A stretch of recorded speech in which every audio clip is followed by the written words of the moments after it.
So when Ruth says to Naomi, please don't keep asking me. Please don't ask me over and over to not follow you, right? What does it mean? So can someone read the English verse that we're talking about? It's verse 16, please. Oh, the very famous one. But Ruth said, "Do not urge me to leave you, to turn back and not follow you." Period. Stop there. Please don't urge me not to follow you. Says the Gaon of Vilna with a parable. Two people are walking, and one doesn't want his friend to follow him. Like, dude, just go. Don't walk with me. I don't want you to follow me. So the second one says, even if you don't want me to follow you, to walk with you, I will walk in a distance behind you, but we're going to the same place. Okay? So what does it mean? Don't urge me. Even though you don't want me to walk with you, Mikol Makom, nevertheless, I have the ability, it's a free country, right? I have the ability to walk there myself. Do you hear what he's saying? Mm-hmm. So therefore, when she said, I don't need your permission to go there. And when she says, wherever you shall go, I shall go, even though I may be distant from you, we are going in the same place, same location. My end goal is your end goal. So although the discussion appears to be a geographic location, the Gra is telling us that the discussion is not a geographic location, but a spiritual condition. Naomi is not leaving Moab just because she's done with Moab and wants to go. That is simple. But the whole point of Naomi, she's going back to Israel because she wants to be Mekayim mitzvahs. She wants to renew her kesher, her connection with Hashem. And Ruth says, that's what I want. So you don't want me to go with you? We're going to end up in the same place. Because what you want is what I want. Then, there's a midrash that says, don't urge me, means don't cause me to sin. That is to say, you want me to you want to push me away from you because of the 4 types of death penalties that a Beis Din can kill you with. What are the 4 again? So stoning, fire, strangulation, and sword. So she says, look, I don't want you to convert to Judaism because we have certain things in our religion that is going to be tough for you to swallow. No pun intended. Right? And I don't want you to do that. So Ruth says to her, according to this midrash, but by you pushing me away, you're causing me to lose out on a lot more. Yes, by following Judaism, by being Jewish, I may end up in a situation where I would be put to death. But at least I would have Olam Haba. I would have the world to come. Without it, I don't even have a chance to get there. So by you urging me not to follow you, you're actually harming me more than you think. Isn't that a bad reason to become a Jew, though? What? Just doing it for the world to come? No. Not really. You're recognizing that Judaism is true. Otherwise, you wouldn't. Non-Jews also have a place in the world to come. Yeah, but you wouldn't say that I would like to ensure my place in the world to come if you didn't recognize beforehand that Judaism is the right thing. What is the world to come according to Judaism? I have no idea. Excellent day. It is this amazing place. A pool, a buffet, golf courses. You get your own golf cart. You can run as fast as you can. Never runs out of gas. You get Ferrari. Nobody else. No, that's not it. Olam Haba means that you are with God. You are connected to God. So what Ruth is saying, I want to be connected to God. That's the whole goal of being Jewish. So you're saying, the only reason she wants to be a Jew was because she wants to be connected to God. How can we try, right? So, but that's the goal. That's the goal. That's what we're learning Torah. Why? Through the learning, we have a better understanding of how God works, how He wants us to live, because by following the way that He tells us how to live, we can connect to Him. And that really is all we want. We want to connect to Hashem. That's it. Well, what does a non-Jew get when they go to they get something different, no? Okay. So is it the same thing or not on the same level? Or? That's what the Ramchal says. So she wants to connect to Hashem. Right? It's kind of like this. You could say, God makes a covenant, right, with humanity. So the guy gets a credit card, right? That credit card comes with an agreement. So if you do this, you get this. If you do this, you get this. You get this. And he uses the credit cards. Then they come out with a new platinum. Platinum says this. If you follow this, there's 613 rules you have to follow. But if you follow them, boom, here's what you get. So you're like, I want to switch card. I want to get this one. Okay, what are the preconditions? Well, you have to apply for the card. Okay, I apply.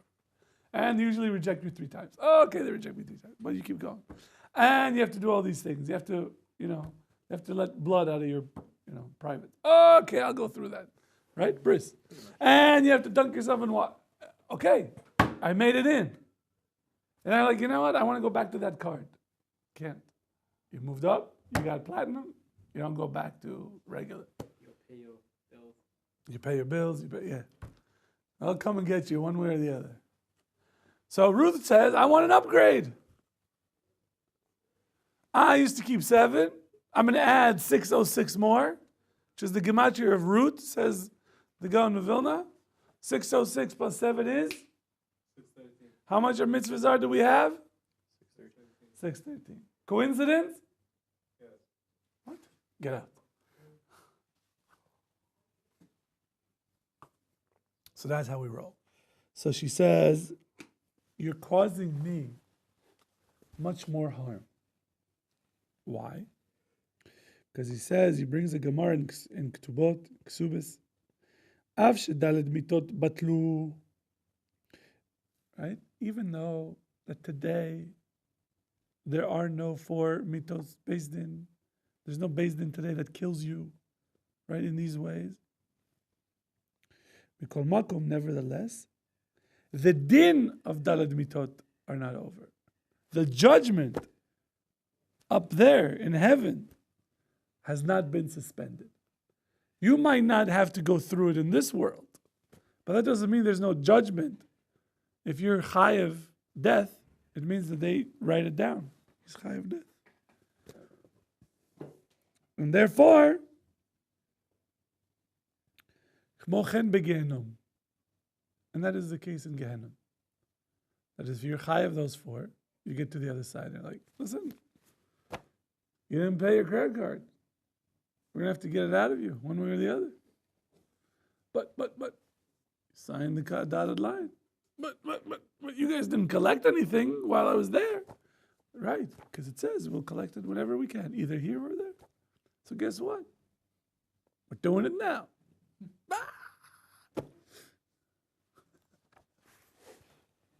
So she says, Begehenom, there are the Yisurim, all these things. So that's what she's saying. Yes, if you think that just because you have punishments, I won't accept it, right? I will accept it. I will follow you. I want to be part of this. I want to be connected to God. Okay. And he says that whatever God wanted to punish me for what I've done, I am willing to accept. Because I want to be connected to Hashem. It is what it is. Okay. Verse 18. Go. When she saw she was determined to go with her, she stopped arguing with her. Good. Okay, thank you. Good. No, that's good. So she saw what? When she saw she was determined to go with her. So when Naomi saw that Ruth was determined to go Good. with her. Right. So she ceased to speak to her. Says the Gaon of Vilna. What's this talking about? She says the Yetzer Hara, their evil inclination is like a fly. Zzz, a fly. And it sits between the two chambers of the heart. Okay? That is, the Yetzer HaTov, your good inclination, tries to get you to do mitzvahs. Right? Says, come on, go to class. Come learn. Okay. But the Yetzer Hara tries to pull you to sin. You don't want to go to class. Just download a movie. Watch a movie. Right? If the Yetzer Hara sees that he cannot stop you from doing a mitzvah, listen to this. If the Yetzer Hara, if the evil inclination sees that it cannot stop you from making the mitzvah, what does it do? It says that it's going to try to get you to do the mitzvah, and through the mitzvah, he will cause you to sin. So go to class, go to class. But when you're in class, just don't pay attention. Just zone out. So he says, a person who wants to test if a mitzvah comes to him and he has a feeling that he wants to do a mitzvah, how does he know if it's coming from his good inclination or evil inclination? Right? Because the evil inclination sometimes pushes you, go to shul, go to Israel, come learn. How do you know if it's not from the Yetzer Hara? Says the Gra, here's the test. If he sees that his body moves quickly to do the mitzvah, so he says, Mistama, it is coming from your evil inclination. Why? Because the natural feeling of the body is heavy. Not wanting to get up. Not wanting to go. You hear that? If you're like, I'm going to go do the mitzvah. The body's like going with. Like, says the Gra, just be careful. That's the Yetzer moving you. Yetzer Hara. If your body feels like, I don't want to get up, I don't want to go, yet you have the desire to do the mitzvah, that's coming from the Yetzer HaTov. Moshe, what do you think? I disagree. With a Gra? With the Gaon of Vilna? No. Gaon of Vilna, it says here, Biur Gra. Stick to your guns. Stick to your guns, yeah. The No. guy finished shots in one night. So, disagree with the idea. What if I had said it was for me? I said that. I would disagree with you. No, I'm kidding. But really, wouldn't it make sense if someone wants to run to do the mitzvah out of love for Hashem? But the body, he's still going to run, but the body is going to feel heavy. What if the body 'Cause- gets used to the idea? You work on yourself. For instance, when I started getting up early, I didn't like it. Yeah. But now I'm just used to it, so my body feels prepared. I wake up Correct. about 10 So, minutes. correct. So then the Yetzer Hara gives up on that. He's going to try to find something else. Right? It changes. The point, the Nikudat HaBchira, says Rav Dessler. He explains this. Changes. It changes. For example, if a guy keeps Shabbos, right? And davens every day, and learns Torah every day, okay? The Yetzer Hara is going to come and tell him, eat pork. It's not going to work. It's not going to work. It's just not shy. It's not going to work.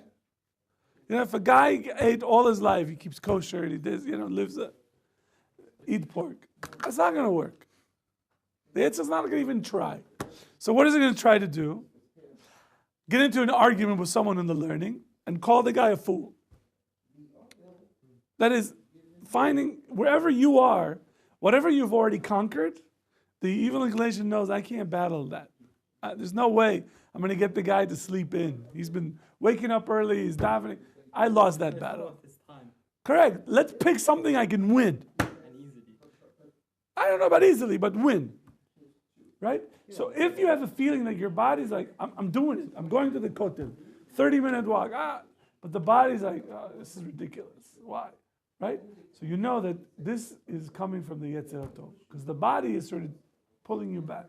Because that's what the Yetzer can use against you. To use your body against you.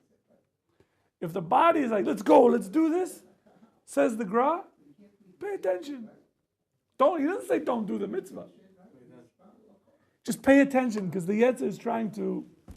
So do the mitzvah. Of course, do the mitzvah. But just pay attention to watch where he's going to come at you. Like, that's where he thought. Told me to come to shul.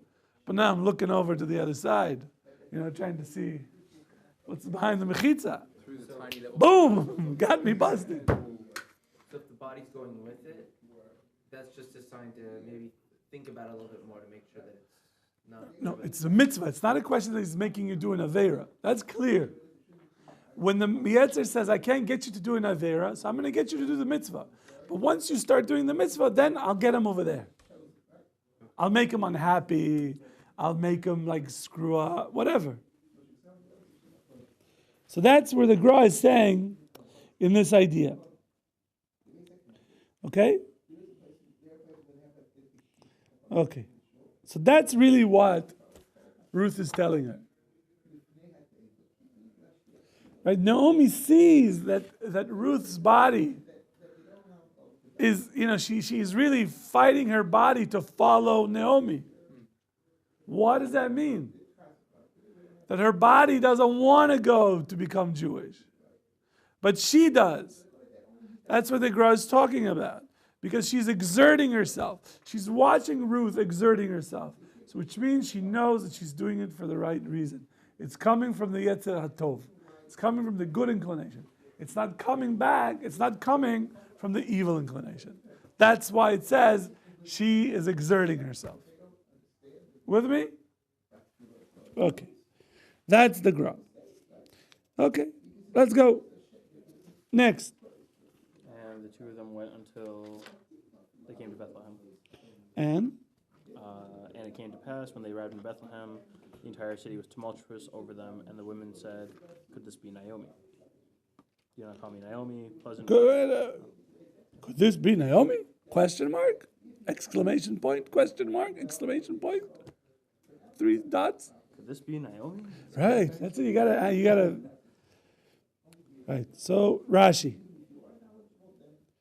says, and they both walked together. Amar Rabbi Abahu, bo ur'e kama chavivim hagerim lifnei HaKadosh Baruch Hu. Come and see how beloved are the converts to the Kadosh Baruch Hu.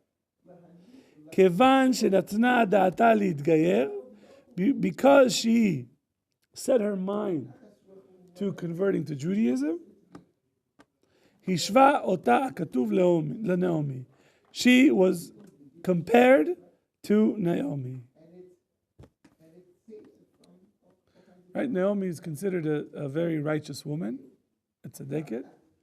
So here, by comparing both of them, it's a big deal. Why does Rashi say this? Because the question that the text, the pasuk raises is, why do I have to know that they walk together? Right? You have an exchange. I'm going to follow you. Naomi says, don't follow me. I'm going to follow you, and please let me follow you. Okay, fine. So what does it say? And then they walk together. Of course they walk together. We already learned that in verse what? 18. So what do we need in verse 19 to say they walk together? So Rashi comes to tell us that no, this verse is coming to teach us something else altogether. Okay?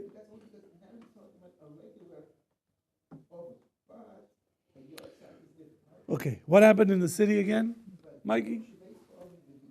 In Bethlehem? So, Yeah. So the entire city was tumultuous over them. Tumultuous. Why?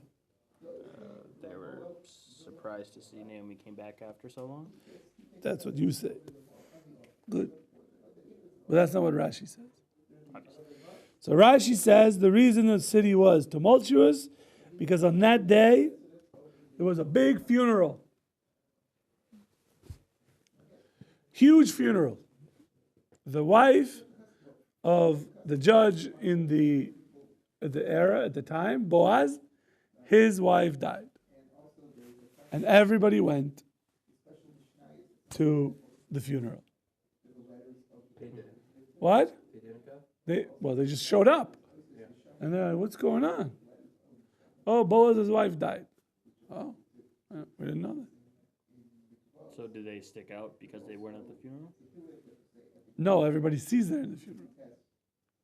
So now, that's Rashi. Hazot Naomi, is this Naomi?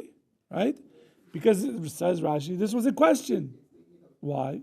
Because Naomi everybody was used to seeing Naomi with a Rolls Royce and a driver, right? She had servants, her attendant, the whole thing. She had a nice limo that drove her around. She had a husband and sons. Gucci bag. No, they made that. My husband and sons may be over there. So they're like, is that Naomi? Like with these wearing rags, walking in the street? Like what's going on? That's what happened. That's the question. Was that Naomi? And everybody says, this is what happens to somebody who leaves Eretz Israel.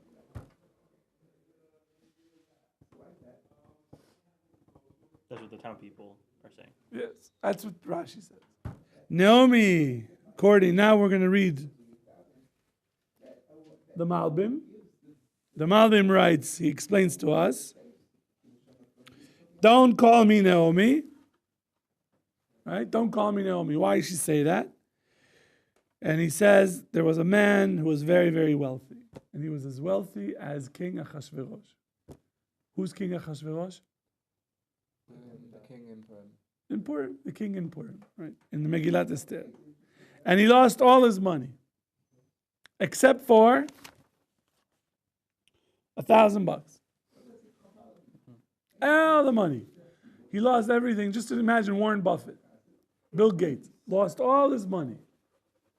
And he's got $1,000 left. In the olden days, $1,000 was a lot. Today. So he goes to Vegas, 42 black. I'm kidding. So let's see what this says. So we say that he went from riches to rags, right? He, bankrupt. But we couldn't say unless we describe the amount of money he had first, and then we describe how poor he is now. Correct? Because if I tell you that in this town, and everybody, there's a guy with $1,000, let's say back then, what would you think? He's wealthy. He's wealthy. But you have to start. Remember where we're starting off from. We're starting off, the guy was a multi-billionaire. Now he's got $1,000 to his name. Even if $1,000 is a lot of money. Could you imagine if Warren Buffett comes out and says, I had $2 billion cash, and now I'm down to my last 1 million. What would we say? Poor Nebuch, right? Poor guy. Let's collect some money. I don't know what we're gonna do. Maybe he's planning for it with this small house. So he says that if a very wealthy man ends up that he loses everything and reaches a point where he doesn't even have food to eat, nothing, lost everything, right? Then we can call him a poor person, an Evion, right? Somebody who's got nothing. But we don't have to refer to how much money he used to have, right? Because poverty is not relative. Rich, wealth is relative, right? That's what we're talking about to Naomi.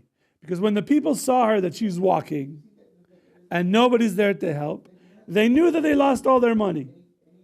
But they thought, okay, so she has some jewelry, she's got some cash, you know. I mean, she used to be, as we say in English, loaded. Do we say that in England? Yeah. Loaded.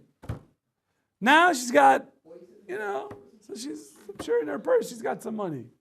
All of a sudden you realize there's no purse. There's nothing. 1 second. So that's what they say. They're wondering, is this Naomi? Like Naomi's up here. Is this that is Warren Buffett? So this is what she says. She says, no, don't call me Naomi. Don't call me Buffett. For now, I am Mara. Yes. I remember I read it in the Gemara once. I think it was Ketuvot. That if I don't remember, but it said that if someone is if you want laws of charity, Yeah. and if someone was wealthy, and You have to supply them at the level that they're the level used to. that they were, right? But is that forever? That's what I'm asking. Does that It's apply not here? forever. Well, the question is, we're not there. She's not asking for charity yet. Right? That is when she's coming and she says, I need money. So we tried in order to maintain kavod abrios, to maintain her honor, we would set this up.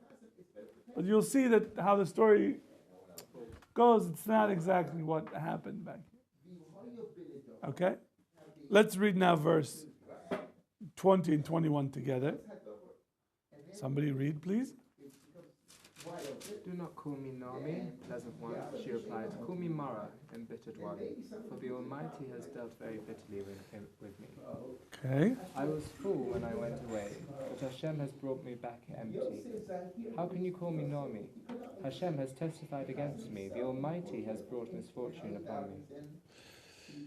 Okay, so how do you understand these verse? She doesn't have anything. What? She doesn't have anything. Is she bitter about God? Is she mad at I God? think she's bitter about God. She's accepting. I think, She accepts it or I not? think she's accepting of it, but she's just recognizing it. She's recognizing that. No, she hasn't. She says she's not bitter. She's embittered because he's dealt very bitterly with me. She knows that it's Hashem. She deserved it. She deserves it. None of it's saying that. None of it's implying that she feels sorry for herself. She's just recognizing the fact she was rich at one point, but now she is poor. It's not a question of just wealth. It's a question of But husband also and children. Everything's gone. So therefore, Hashem has gone against her, and she's just recognizing that fact. But then she does say that Hashem brought me back empty, but the fact that she's still crediting that like Hashem brought her back, like so even though she was dealt with bitterly, like he still Also, returned her she to- might be also recognizing the fact that she did something wrong. I was full when I went away, but Hashem has brought me back empty. So she went away full. Maybe she shouldn't have gone away. 'Cause then Or she would- maybe you should say, maybe she reads it, she means as follows. That God essentially took everything that I had. But she did say the first part that she was full when I went away, right? But then he brought me back empty. So he has brought me Correct. back. But it's Hashem has taken away from her, but got the consequence of her actions. Mhm. Because she mentions her actions. Why else would she say she went away? She left, She left Israel. but she didn't have a choice. She was the wife of Elimelech. She couldn't say, I can't go. Right, She- but I'm sure but that she's trying to a wife always has an impression on her husband. You see that in the good way and the bad way. For instance, with the midrash about Korach and the woman, Yeah. the man who was meant to follow, she persuaded. Stay home. Yes. Don't And- go with But them. then you got Zerash who convinced her husband to do more evil. So it's either. No, but she also said, don't mess with the Jews. Once she realizes that he had to walk around with Mordecai, she said, you're busted. But that's afterwards. No, it's in the middle, but it was too late. Okay, but she still advised him to go to do what he did. Yeah. So before. Okay, Jeff, what did you want to say? I was gonna say, in the English translation, they put an apostrophe after it, brought misfortune upon us. Is that contextual? Would you read it like that?